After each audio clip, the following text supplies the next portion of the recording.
नमस्कार जी। तो आज की क्लास में हम पढ़ेंगे साइकोलॉजी और सीडीपी, ठीक है? तो साइकोलॉजी से रिलेटेड बहुत इम्पोर्टेंट क्वेश्चंस आज की क्लास में रहने वाले हैं। 1-2 टॉपिक्स ऐसे हैं जिनसे रिलेटेड मैंने क्वेश्चंस को कवर किया हुआ है आज की क्लास में। तो प्लीज़ क्लास को एंड तक ज़रूर देखें और बीच में स्किप करके बिल्कुल ना जाएँ क्योंकि बहुत इम्पोर्टेंट क्लास है। अगर आप स्पेशली सीटेट की तैयारी कर रहे हो तो आपके लिए बहुत ही महत्वपूर्ण ये क्लास रहने वाली है और अगर आप अभी टीजीटी कमीशन का एग्ज़ाम दे रहे हो तब भी आपके लिए ये क्लास जो है वो इम्पॉर्टेंट रहेगी। तो चलिए शुरू करें आज की क्लास। आज की क्लास का जो फर्स्ट क्वेश्चन है वो रहेगा कि विकास में व्यक्तिक विभिन्नता को समझने के लिए क्या महत्वपूर्ण है? ठीक है, इंडिविजुअल डिफरेंसेस को समझने के लिए जो डेवलपमेंट है उसमें क्या महत्वपूर्ण है? तो उसमें जब इंडिविजुअल डिफरेंसेस समझने हैं तो उसमें नुगत जो विशेषताओं के साथ-साथ पर्यावरणीय कारकों व उनकी पारस्परिक क्रिया पर विचार करना चाहिए, ठीक है? यानी कि हमें केवल हेरिडिटी फैक्टर्स ही नहीं देखने हैं, हमें उसके एनवायरमेंटल जो फैक्टर्स होते हैं, उनके ऊपर भी विचार करना है। चलो अगर बात करें अब नेक्स्ट क्वेश्चन की, तो नेक्स्ट क्वेश्चन है कि एक कक्षा में बहुभाषी विद्यार्थी हैं, यह स्थिति उत्पन्न करती है। तो ये स्थिति क्या उत्पन्न करती है? सीखने के समृद्ध संसाधन, ठीक है? एक ही कक्षा में अगर बच्चे बहुत सारी भाषाओं को बोलने वाले हैं, जैसे कि कोई हिंदी बोल रहा है, कोई गुजराती बोल रहा है, कोई तमिल है, तेलुगु है, मतलब अलग-अलग भाषाओं को बोलने वाले विद्यार्थी हैं, तो ये सीखने के समृद्ध संसाधन को उत्पन्न करते हैं, ठीक है? तो ये स्थिति जो है, वो सीखने के समृद्ध संसाधन को उत्पन्न करती है। नेक्स्ट क्वेश्चन है कि व्यक्तिक विभिन्नता का अर्थ क्या है? तो इंडिविजुअल डिफरेंसेस का क्या अर्थ होता है? कि कोई भी 2 व्यक्ति जो हैं, शारीरिक, मानसिक योग्यता और संवेगात्मक दिशा से में समान और एक जैसे नहीं होते हैं। अच्छा, अब यहाँ पर बात की जा रही है इंडिविजुअल डिफरेंसेस की, तो एक बात और बताऊँ कि चाहे वो कोई 2 जुड़वा भाई-बहन या 2 भाई-भाई या 2 बहन-बहन, मतलब कि कोई भी 2 जुड़वा बच्चे क्यों ना हों, वो कभी भी एक समान नहीं हो सकते हैं। चाहे आप उनकी शारीरिक वृद्धि की बात ले लो, मानसिक योग्यता की बात ले लो, चाहे संवेगात्मक दिशा की बात ले लो। कोई एक बच्चा हो सकता है बहुत ज़्यादा इमोशनल हो, कुछ कोई एक हो सकता है बहुत ज़्यादा स्ट्रॉन्ग हो इमोशनली और कुछ बच्चा दोनों में से कोई एक हो सकता है कि कुछ किसी की हाइट बहुत ज़्यादा लंबी हो, किसी की छोटी हो, मतलब शारीरिक ही हो, जो भी विभिन्नता है वो होगी ही होगी उसमें, ठीक है? तो ये व्यक्तिगत विभिन्नता का अर्थ है, ठीक है? कि कोई भी 2 व्यक्ति चाहे वो जुड़वा ही क्यों ना पैदा हुए हों, वो फिर भी एक समान नहीं हो सकते हैं। अच्छा ठीक है, नेक्स्ट क्वेश्चन की बात करते हैं अब यहाँ पर। तो नेक्स्ट क्वेश्चन है कि वह कथन जो व्यक्तिक विभिन्नता के संदर्भ में सत्य नहीं है, वो क्या है? तो व्यक्तिक विभिन्नता यानी कि इंडिविजुअल डिफरेंसेस के बारे में जो कथन सत्य नहीं है, वो क्या है? तो वो कथन रहेगा कि व्यक्ति विशेष ना तो कोटि और ना ही प्रकार में भिन्न होते हैं, ठीक है? तो ये कथन जो है वो गलत रहेगा। नेक्स्ट क्वेश्चन है कि अध्ययन की दृष्टि से व्यक्तिगत विभिन्नताओं का महत्व है।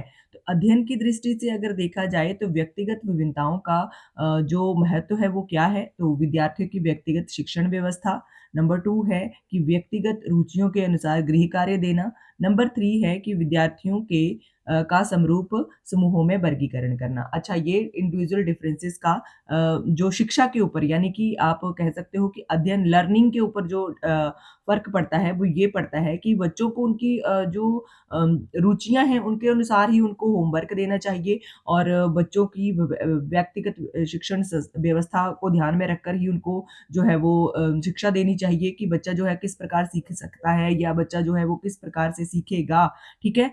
नेक्स्ट है कि विद्यार्थियों का समरूप समूहों में वर्गीकरण करना। अगर आपको लगता है कि किसी की आईक्यू लेवल बहुत ज़्यादा तेज़ है या आपको लगता है कि कोई जो है वो सामान्य बुद्धि में है, कोई जड़ बुद्धि में है, तो उनके अनुसार ही उनका जो है वो समूहों में वर्गीकरण करना चाहिए, ठीक है?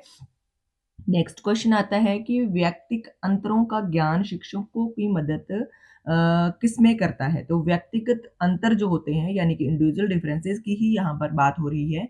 तो उनका जो ज्ञान है वो शिक्षकों को किस प्रकार किसमें मदद करता है? तो वो शिक्षक जो होते हैं, टीचर्स जो होते हैं, उनको किस प्रकार से हेल्पफुल रहता है?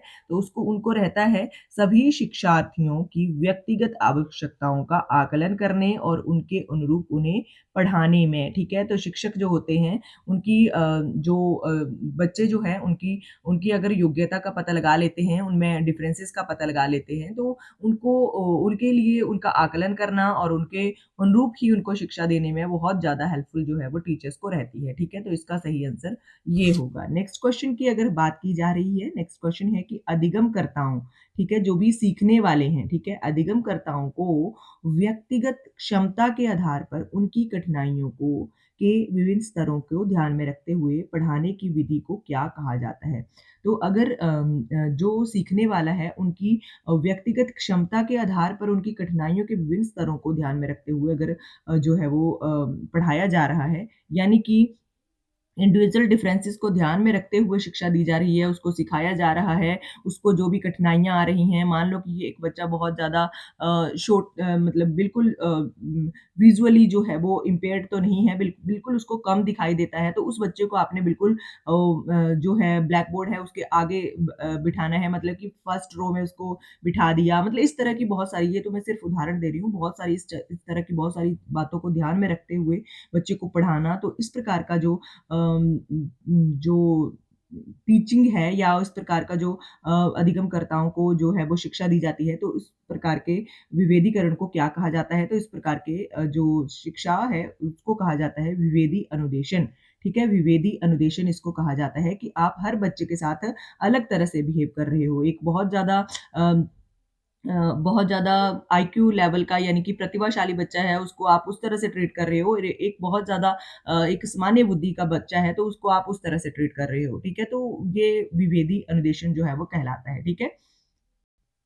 नेक्स्ट क्वेश्चन है कि व्यक्तिगत विविधताओं वाले बच्चों को पढ़ाने के लिए ऐसे विद्यालय होने चाहिए जहां शिक्षक अब व्यक्तिगत विविधताओं वाले बच्चों यानी कि इंडिविजुअल डिफरेंसेस वाले जो भी बच्चे हैं उनको उनके लिए ऐसे जो विद्यालय हैं वो होने चाहिए जहां शिक्षक कैसे होने चाहिए जहां शिक्षक जो हैं वे विद अधिगम आवश्यकताओं के अनुसार विभिन्न शिक्षण अधिगमों प्रविधियों का प्रयोग करने में प्रशिक्षित हों यानी कि टीचर्स को पता हो कि हमने कौन से बच्चे को किस तरह से ट्रीट करना है, ठीक है? कौन से बच्चे को किस तरह का होमवर्क देना है, कौन से बच्चे से किस तरह से हमने काम लेना है, कौन से बच्चे को किस तरह से हमने क्लास में ट्रीट करना है। जो प्रतिभाशाली बच्चा है, उसको हमने किस प्रकार से बिज़ी रखना है क्योंकि आपको पता है जो भी बहुत ज़्यादा मल्टी टैलेंटेड बच्चे होते हैं या बहुत ज़्यादा शार्प जो आईक्यू लेवल वाले बच्चे होते हैं, उनको आपने उस तरह से ट्रीट रखना होता है, उनको बिज़ी रखना होता है वो क्योंकि उनकी बुद्धि जो है वो या तो सही रास्ते में चली जाएगी या उनको अगर अच्छे से गाइडेंस नहीं किया जाएगा तो वो जो है वो गलत रास्ते पर भी जा सकते हैं, ठीक है? तो मतलब कि एक शिक्षक जो है उसको पता हो कि मैंने किस तरह से हर बच्चे के साथ जो है वो उसके साथ अधिगम प्रवृत्तियाँ कौन-कौन सी प्रयोग करनी है, ठीक है? तो बच्चे की जो इंडिविजुअल डिफरेंसेस को ध्यान में रखकर टीचर्स को पता होना चाहिए कि हमने कौन से बच्चे के साथ कैसा बिहेव जो है वो करना है, ठीक है?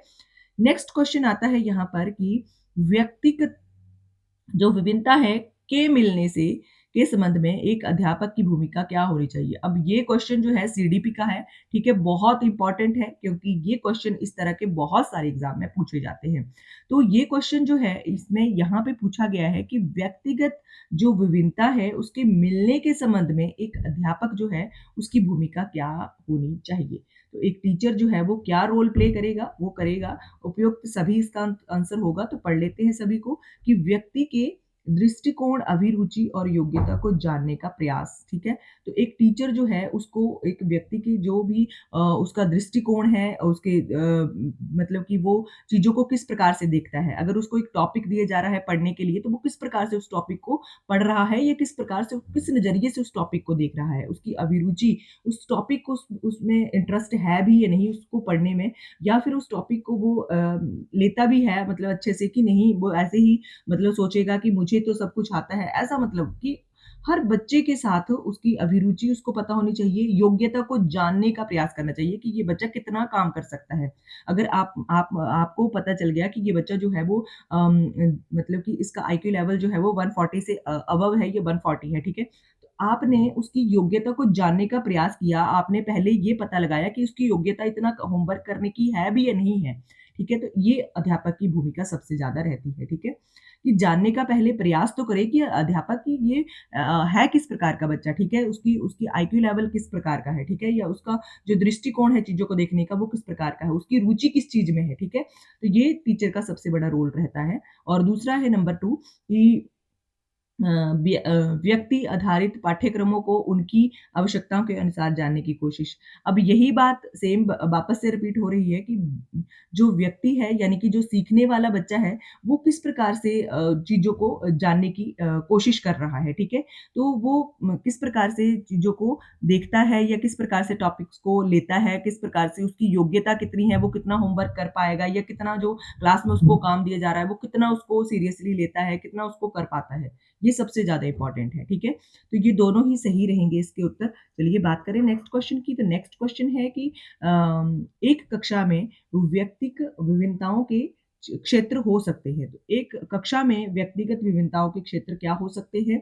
यानी कि इंडिविजुअल डिफरेंसेस सीखने के आधार पर हो सकती है, रुचियों के आधार पर हो सकती है और चरित्र के आधार पर भी हो सकती है, ठीक है?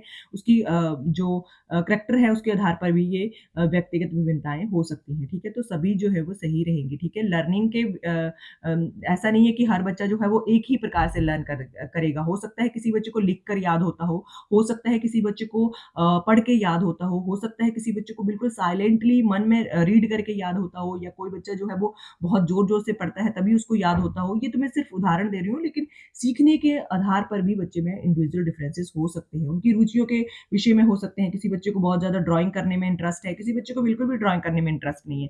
किसी बच्चे को मैथ्स के क्वेश्चन सॉल्व करने में इंटरेस्ट है, किसी बच्चे को हिंदी पढ़ने में इंटरेस्ट है। मतलब कि हर तरह के बच्चे जो हैं वो उनमें जो है वो इंटरेस्ट उनके अलग-अलग हो सकते हैं, ठीक है? रुचियों के आधार पर उनके जो विभिन्नताएँ हैं वो पाई जा सकती हैं। अब आती है चरित्र की बारी। हो सकता है कोई बच्चा जो है वो ब ब बिल्कुल उसका जो करैक्टर है वो बिल्कुल नीट एंड क्लीन है, वो बिल्कुल साफ-सफाई में रहना पसंद करता है। कोई बच्चा जो है वो बिल्कुल मेसी वे में रहना पसंद करता है। मतलब कि हर तरह के बच्चे जो हैं वो उनका जो व्यक्तिक विभिन्नता है वो बच्चे में हर क्षेत्र में इन तीनों क्षेत्रों में पाई ही जाती है, ठीक है? तो ये तीनों ही क्वेश्चन ये तीनों ही आपने ध्यान से देख लेने हैं और पढ़ लेना है इनको। बहुत ज़्यादा इम्पोर्टेंट ये क्वेश्चन है और ये सभी क्वेश्चन्स सीटेट के एग्ज़ाम में पहले पूछे भी गए हैं, ठीक है? चलिए बात करें नेक्स्ट क्वेश्चन की।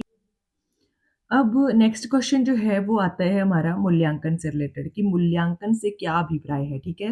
तो इवैल्यूएशन क्या होती है ये आपने बताना है। तो इवैल्यूएशन के बारे में 4 यहाँ पर कथन दिए गए हैं। तो सबसे जो सही रहेगा वो ये रहेगा कि छात्रों के अधिगम की सफलता व असफलता का अध्ययन करना ही मूल्यांकन होता है, ठीक है? बच्चे जो हैं किस प्रकार से सक्सेसफुल हैं या अनसक्सेसफुल हैं, तो इस बात का जो अध्ययन किया जाता है, इस बात को जो देखा जाता है वो इवैल्यूएशन के माध्यम से ही देखा जाता है, ठीक है? तो बुद्धि का पता लगाना ये नहीं होगा, परीक्षण करना ये भी नहीं होगा, लेकिन उसकी अधिगम की किस प्रकार से वो सीख पा रहा है या नहीं सीख पा रहा है, ये सक्सेसफुल हो पा रहा है या नहीं हो पा रहा है, ये जो हम देखते हैं, ये सबसे ज़्यादा सही इवैल्यूएशन का अर्थ जो है वो रहेगा, ठीक है? तो ये सबसे ज़्यादा एप्रोप्रिएट जो आंसर है वो रहेगा, ठीक है?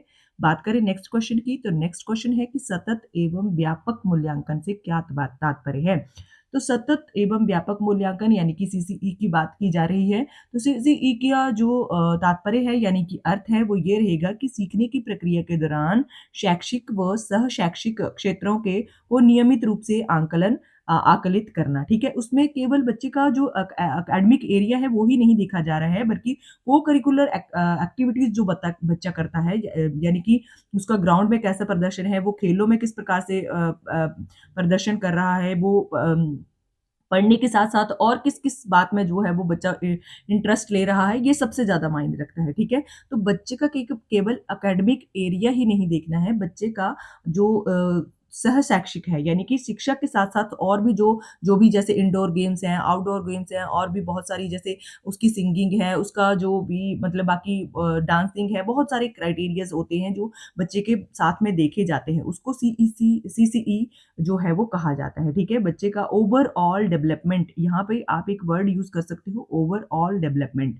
ये बच्चे का देखा जाता है। केवल एकेडमिक एरिया देखना ही जो है वो सीसीई नहीं है बल्कि बच्चे का शैक्षिक और सह-शैक्षिक दोनों ही क्षेत्रों का नियमित रूप से आकलन करना जो है वो सीसीई कहलाता है, ठीक है? तो ये बिल्कुल सही आंसर रहेगा।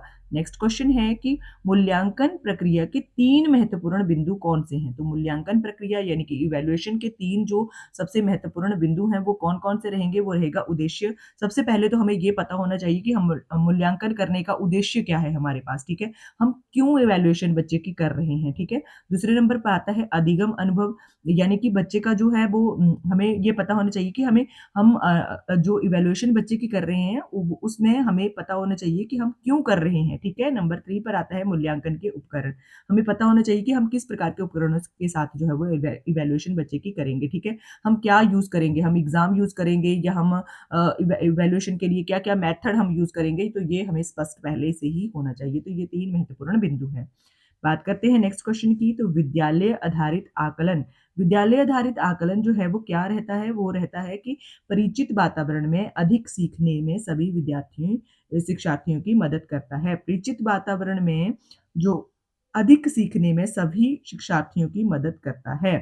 तो विद्यालय आधारित आकलन जो है वो ये रहता है कि जब बच्चा पता है कि मैं इसी स्कूल में पढ़ रहा हूँ और इसी स्कूल में मेरे एग्ज़ाम हो रहे हैं, यही मेरे साथ टीचर्स होंगे, यही मेरे साथ बाकी के जो सहपाठी हैं वो बैठेंगे पेपर देने, तो मतलब कि बच्चा जो है वो परिचित उसको उसका वातावरण जो है वो उसमें ढल गया है, उसको पता है कि इस प्रकार से सब कुछ चीज़ें जो वो हैं वो होती हैं, तो उस प्रकार से ये जो है वो बच्चे को सीखने में ज़्यादा हेल्पफुल इस प्रकार का वातावरण जो है वो रहता है। चलिए बात करें नेक्स्ट क्वेश्चन की, तो नेक्स्ट क्वेश्चन है कि विद्यार्थी और शिक्षक के बीच की एक संवादात्मक प्रक्रिया जो उनके सीखने के वातावरण में बदलाव लाती है, वह क्या है? तो वो है ए और बी, यानी कि मूल्यांकन और आकलन, ठीक है? तो दोनों ही जो है वो सीखने के वातावरण में बदलाव जो है वो लाती हैं। नेक्स्ट क्वेश्चन है कि व्यक्तिगत विभिन्नताओं के मापन की सर्वोत्तम मापनी है, तो वो क्या है? व्यक्तिगत विभिन्नताओं के मापन की सर्वोत्तम मापनी क्या है? अंतराल मापनी, ठीक है? अंतराल मापनी क्यों है? क्योंकि कुछ टाइम के बाद ही अगर बच्चे का जो है वो इंडिविजुअल डिफरेंसेस देखे जाते हैं, तो वो सबसे अच्छा मेथड रहेगा, ठीक है? बात करें नेक्स्ट क्वेश्चन की, तो नेक्स्ट क्वेश्चन है कि अम निम्नलिखित में से कौन-सा कथन सतत व व्यापक मूल्यांकन के लिए सही नहीं है? ठीक है, सही नहीं है पूछा गया है, तो वो रहेगा कि इससे शिक्षकों पर बोझ जो है वो बढ़ जाता है, ठीक है? तो ये बिल्कुल गलत कथन रहेगा, ठीक है? सही नहीं पूछा गया है, बिल्कुल गलत कथन पूछा गया है कि सीसीई करने से जो है वो इवैल्यूएशंस व्यापक और सतत और व्यापक मूल्यांकन करने से शिक्षकों पर बोझ बढ़ जाता है। बोझ नहीं बढ़ता है बल्कि उनका जो है वो बोझ आधे से ज़्यादा हल्का जो है वो हो जाता है, क्योंकि टाइम टू टाइम जो है वो बच्चे की इवैल्यूएशन की जा रही है, बच्चे का ओवरऑल डेवलपमेंट देखा जा रहा है, तो शिक्षक के ऊपर किसी भी प्रकार का बोझ जो है वो नहीं बढ़ता है, ठीक है? तो ये कथन बिल्कुल गलत है। नेक्स्ट है कि निम्नलिखित में से कौन-सा ब्लूम के पुनर्संशोधित वर्गीकरण में मूल्यांकन के क्षेत्र में को प्रदर्शित करता है? अगर आपने ब्लूम का जो वर्गीकरण है या ब्लूम टैक्सोनॉमी अभी तक नहीं पढ़ी है, तो आप मेरे चैनल पर विज़िट कर सकते हो। वहाँ पर मैंने बहुत अच्छे से ब्लूम टैक्सोनॉमी के सभी जो स्तर हैं या सभी जो जो भी ब्लूम ने जो टैक्सोनॉमी दी है वो अच्छे से पढ़ना चाहते हो तो वो मैंने बहुत अच्छे से एक क्लास बनाई हुई है। आप मेरे चैनल पर जाकर सर्च कर सकते हो, वहाँ पर आपको वो क्लास जो है वो मिल जाएगी। बहुत आसान और बिल्कुल इंटरेस्टिंग वे में मैंने वो क्लास जो है वो आपको समझाया हुआ है। आप अगर बिल्कुल भी नहीं जानते हो ब्लूम टैक्सोनॉमी के बारे में तब भी आप उस क्लास को देखकर ज़रूर समझ जाओगे। तो ब्लूम टैक्सोनॉमी आपने पढ़ी ही होगी, अभी तक थोड़ी बहुत तो पढ़ी ही होगी। तो उसके आधार पर यहाँ पर कहा जा रहा है कि उसमें जो पुनर्संशोधित वर्गीकरण किया गया था, पहले ब्लूम की टैक्सोनॉमी आ गई थी, उसको बाद बाद में उसको जो है वो पुनर्संशोधित किया गया था, तो उसमें जो है मूल्यांकन के क्षेत्र को प्रदर्शित करता है। तो मूल्यांकन क्षेत्र जो है वो क्या प्रदर्शित करता है? वो प्रदर्शित करता है कि एक समाधान की तार्किक का सुसंगता संगतता का परीक्षण करना, ठीक है? तो ये सुझाता है, ठीक है? तो ये इम्पोर्टेंट है। नेक्स्ट है कि निम्नलिखित में से कौन-सा जो कथन है वो सत्य है? तो कथन जो रचनात्मक आकलन कभी-कभी संकलनात्मक भी हो सकता है, ये एवं इसी प्रकार विपरीत, ठीक है? विपरीत यानी कि जो रचनात्मक हम आकलन कर रहे हैं वो कभी-कभी संकलनात्मक हो सकता है और संकलनात्मक जो आकलन है वो कभी-कभी रचनात्मक हो सकता है, ठीक है? तो ये सही रहेगा। नेक्स्ट क्वेश्चन है कि कक्षा में शिक्षार्थियों को कहा गया है कि वे अपने समाज के लिए कर सकते हैं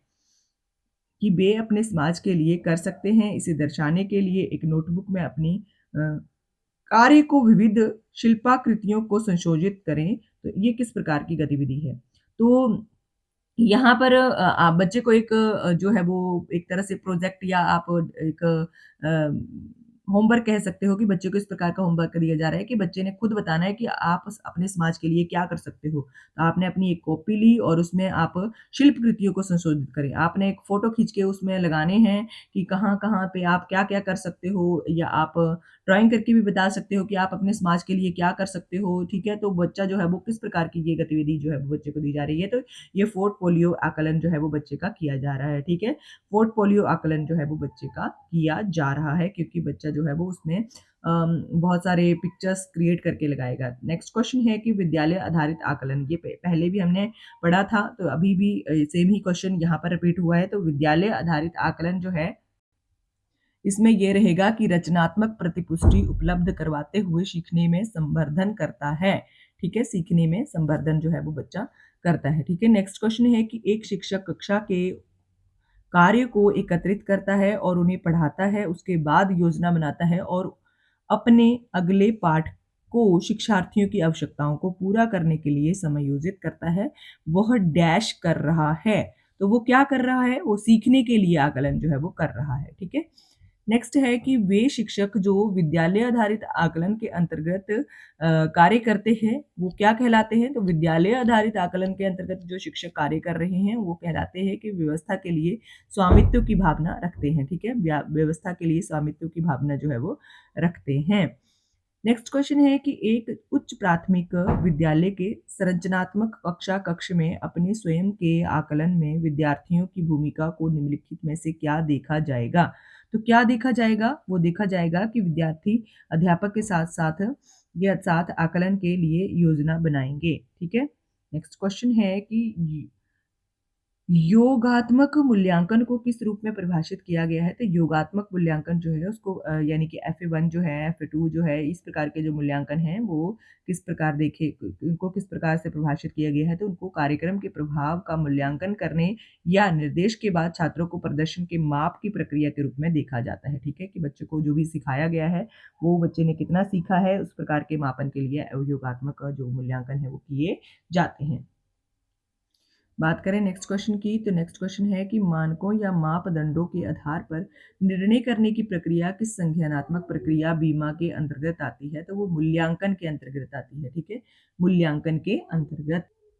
नेक्स्ट क्वेश्चन है कि एक आकलन डैश है यदि एक ही छात्र के साथ समान परिणाम हर बार प्राप्त करता है, तो वो विश्वसनीय है, ठीक है? एक आकलन जो है वो विश्वसनीय है यदि एक ही छात्र के साथ समान परिणाम हर बार प्राप्त किया जाता है, ठीक है? तो ये रहे मूल्यांकन से रिलेटेड क्वेश्चंस। चलिए अब बात करते हैं नेक्स्ट क्वेश्चंस की। तो नेक्स्ट क्वेश्चन है कि अपनी कक्षा में अर्थपूर्ण अधिगम को सुसाध्य बनाने के लिए अध्यापिका को अपनी कक्षा में सामाजिक, सांस्कृतिक और धार्मिक भाषाई विविधता को डैश करना चाहिए, तो उसको समझना चाहिए, ठीक है? अपनी कक्षा में जब अर्थपूर्ण अधिगम बनाना है एक अध्यापिका ने, तो उसको जो है वो बच्चे का सामाजिक, सांस्कृतिक और धार्मिक, भाषाई इन सभी विविधताओं को समझना बहुत ज़्यादा इंपॉर्टेंट उस अध्यापिका के लिए हो जाता है, ठीक है? तो इस तरह के क्वेश्चन जो है वो CDP में ज़रूर पूछे जाते हैं, बहुत इंपॉर्टेंट क्वेश्चन है। इनको बहुत ज़्यादा समझ के साथ क्लास में जो है यानी कि एग्ज़ाम में जो है वो सॉल्व करना पड़ता है। तो बहुत इम्पोर्टेंट हो जाता है जब आप एक सुशाध्य अधिगम को सुशाध्य बनाने का प्रयास कर रही हैं और आप एक अध्यापिका हैं, तो आपको बच्चे की जो इंडिविजुअल डिफरेंसेस हैं, यानी कि बच्चे का जो सामाजिक उसका बिहेव है, सांस्कृतिक और धार्मिक, भाषाई इन सभी विविधताओं को उसको समझना सबसे ज़्यादा इम्पोर्टेंट हो जाता है। बात करें नेक्स्ट क्वेश्चन की, तो नेक्स्ट क्वेश्चन है कि आंशिक दृष्टि वाले विद्यार्थियों के लिए, यानी कि जो जिनको कम दिखाई देता है, ठीक है? सीधा अगर क्वेश्चन में कहा जाए तो जिनको थोड़ा-सा कम विज़ुअली जो इम्पेयर्ड हैं, ठीक है? जो बच्चे जो हैं वो विज़ुअली इम्पेयर्ड हैं, यानी कि उनको थोड़ा-सा कम दिखाई दे रहा है, आंशिक दृष्टि वाले विद्यार्थियों के लिए निम्नलिखित में से कौन-सी अधिगम सामग्री उपयुक्त नहीं है, ठीक है? तो जिन बच्चों को कम दिखाई देता है, उनको छोटी मुद्रा वाली कार्यशीट क्या उनके लिए अच्छी रहेगी? नहीं रहेगी, क्योंकि बिल्कुल छोटे-छोटे अक्षरों में अगर आप एक वर्कशीट दे रहे हो बच्चे को कि इसको सॉल्व करो, तो बच्चा जो है वो पहले ही से ही नहीं देख पा रहा है, तो बिल्कुल छोटे-छोटे अक्षरों को वो कैसे देख पाएगा? तो ये जो है वो बिल्कुल उपयुक्त नहीं है। बाकी बड़े आकार में मुद्रित पुस्तकें ये सबसे ज़्यादा अच्छी रहेंगी उसके लिए, क्योंकि बच्चा जो है वो आंशिक रूप से जो है वो मतलब कमज़ोर है, उसकी आँखें जो हैं वो थोड़ी कम दिखाई देता है उसको। तो ये जो है ये ठीक रहेगा। बड़े आकार में मुद्रित पुस्तकें, त्रिवमीय नक्शे और चार्ट ये भी ठीक रहेंगे उसके लिए, और बोलती पुस्तकें और स्पर्शीय सूचना पट ये भी ठीक रहेगा, ठीक है? तो केवल छोटी मुद्रा वाली कार्यशीट जो है वो बच्चे के लिए उपयुक्त नहीं रहेगी, ठीक है? नेक्स्ट है कि दृश्य रूप से बाधित, फिर से विजुअली इम्पेयर्ड बच्चों की बात की जा रही है। तो दृष्टि रूप से बाधित विद्यार्थियों के साथ कार्य करते समय एक शिक्षक को किस प्रकार के अनुदेशन अनुकूलन करने चाहिए? तो किस प्रकार के अनुदेशन अनुकूलन करने चाहिए? तो स्पष्ट रूप से बोलता और छूकर महसूस करने वाली सामग्रियों का अधिक मात्रा में प्रयोग करना, ठीक है? स्पष्ट रूप से बोलना, यानी कि जो बच्चा जो है विज़ुअली इम्पेयर्ड है, तो स्पष्ट रूप से बोलना उसके सामने, और छूकर महसूस करने वाली, जिस चीज़ को वो बच्चा जो है वो छूकर महसूस कर सकता है, ऐसी सामग्रियों का अधिक से अधिक जो है वो प्रयोग करना चाहिए ऐसे बच्चों के लिए। नेक्स्ट क्वेश्चन है कि अधिगमकर्ताओं और उनकी प्राथमिक आवश्यकताओं को मिलान युग्मों के निम्नलिखित में से कौन-सा सही है? यानी कि एक तरफ अधिगमकर्ताएँ हैं और उनकी प्राथमिक विशेषताएँ हैं, और उनके साथ आपने उनका मिलान करना है। तो ये जो है वो बिल्कुल सही जो है वो रहेगा कि पठन अक्षमता अधिगमकर्ता, तो वो धारा प्रवाह पढ़ने एवं लिखने में कमी है, ठीक है? उसमें पठिन पठिन अक्षमता है, ठीक है? उसको डिस्लेक्सिया है पहले ही, तो वो जो है वो धारा प्रवाह यानी कि फ्लुएंस वे से वो कैसे पढ़ पाएगा, ठीक है? पढ़ने व लिखने में उसको कमी आएगी, ठीक है? वो एकदम से अगर आप उसको कहते हो कि एकदम से अच्छे से फटाफट पाठ रीड करो, जल्दी-जल्दी बोलो, बिल्कुल जोड़-जोड़ के अक्षर, तो वो कैसे कर पाएगा? क्योंकि वो पहले ही पठन अक्षमता के साथ जो है वो जूझ रहा है, तो उसको लिखने और पढ़ने में तो कमी आएगी ही आएगी, ठीक है? तो ये बिल्कुल सही। बात करें नेक्स्ट क्वेश्चन की, तो नेक्स्ट क्वेश्चन है कि निम्नलिखित में से कौन-सा कथन जो है वो असत्य है? असत्य बताना है, तो इसका आंसर रहेगा ए और बी, यानी कि अक्षम व्यक्तियों के प्रति विपरीत विचार एवं भावना बच्चा बड़ों को सिखाता है। अक्षम व्यक्तियों के प्रति विपरीत विचार एवं भावना बच्चा बड़ों को से सीखता है, ठीक है?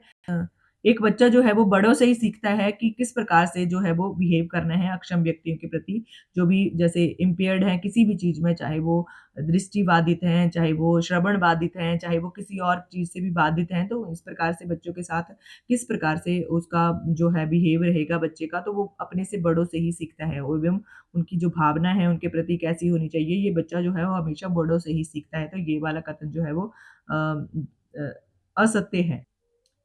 ये वाला कथन जो है वो असत्य है कि बच्चा जो है वो बड़ों से सीखता है कि किस प्रकार का इनके प्रति जो है वो विपरीत बिहेव यहाँ पे बोला गया है, तो ये कथन जो है वो बिल्कुल असत्य है। और नंबर 2 पर जो है वो रहेगा कि विशेष आवश्यकता वाले बच्चे दूसरे क्षेत्रों में कार्य करने में अक्षम होते हैं। दूसरे क्षेत्र में यानी कि बच्चे जो हैं वो अगर आप कह रहे हो कि विशेष आवश्यकता वाले बच्चे हैं, तो वो जो है वो दूसरे किसी और कार्य को करने में अक्षम होते हैं, तो ये भी कथन जो है वो असत्य है, ठीक है?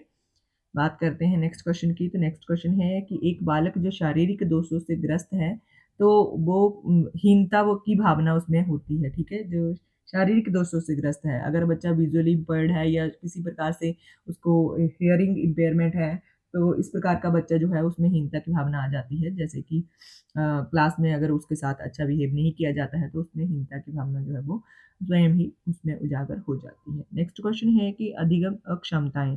अधिगम अक्षमताएँ जो हैं वो सामान्य या अधिक बुद्धि लभांक वाले जो बच्चे हैं उनमें पाई जाती हैं, ठीक है? जो सामान्य या अधिक बुद्धि लभांक वाले जो बच्चे होते हैं उनमें पाई जाती हैं अधिगम अक्षमताएँ, ठीक है? नेक्स्ट क्वेश्चन है कि अ, अधिगम निर्योग्यता वाले शिक्षार्थियों द्वारा एक पूर्ण और उत्पादक जीवन जीने के अवसरों को बढ़ाने का सबसे सही तरीका क्या है? तो वो है विविध कौशलों और युक्तियों का शिक्षण करना, जिससे सभी संदर्भ में लागू किया जा सकता है। नेक्स्ट क्वेश्चन रहेगा कि अधिगम योग्यता निर्योग्यता बोला हुआ है, अधिगम निर्योग्यता वाले बच्चों की प्रगति का निरीक्षण करने के लिए निम्नलिखित में से कौन-सी पद्धति सबसे उपयुक्त है?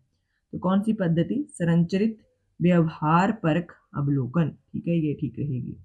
नेक्स्ट है कि सीखने में अशक्त यानी कि डिसेबल्ड जो बच्चे होते हैं उनको उनके संदर्भ में तत्काल संबद्धता प्रदान करना, सहयोग पर बल देना और गैर अधिगमनात्मक तकनीकी जैसी तत्काल सूचनात्मक बुद्धि पूर्वक गवेषण तथा सामग्री प्रबंधन का उत्तोलन निम्नलिखित में से किस प्रारूप से संबंध है? तो वो संग्रथित अधिगम जो है उससे संबंध है उसका, ठीक है। नेक्स्ट क्वेश्चन जो है वो रहेगा कि निम्नलिखित में से कौन सा उपागम जो है वो अशांतकारी व्यवहार संबंधी विकार वाले बच्चों के साथ व्यवहार करने के लिए बच्चे को उसके आसपास के लोगों और सामाजिक संस्थाओं के साथ अंत्यक्रिया करने का सुझाव देता है, तो वो कौन-सा रहेगा?